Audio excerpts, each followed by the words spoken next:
Sa Agusan del Norte, sinimulan na ng pamahalaan ang libreng sakay program sa iba't ibang bayan upang mapagaan ang epekto ng fuel crisis sa mga pasahero patungo sa trabaho at paaralan.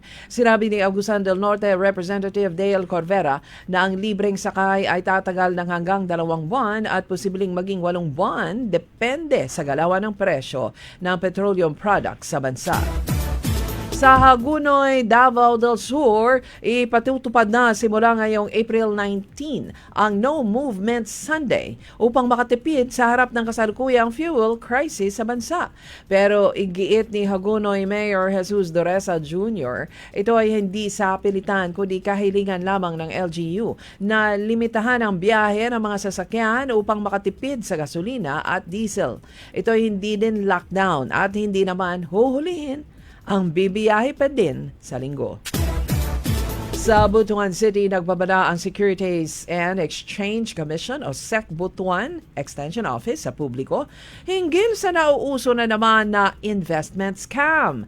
Ang investment scheme ay tulad ng kapa na ang 1,000 pisong investment ay tutubo ng 30% sa loob ng isang buwan.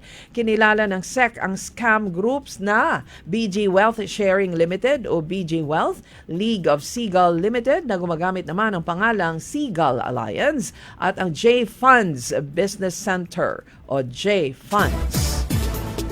Sa Zamboanga City, nagpaalala ang City Health Office sa publiko na protektahan ang kanilang mga sarili sa heat-related diseases o illnesses. Kasunod dito ng heat index na naitala sa lungsod na 40 degrees Celsius. Sinabi ni DOH-9 Medical Officer Dr. Cheryl Sarmiento na ang ganitong panahon ay usong-uso ang heat stroke, food spoilage at na maaring magdulot naman ng diarrhea at dengue cases. Uminom ng maraming tubig kahit hindi na uuhaw, yan ang payo ng DOH.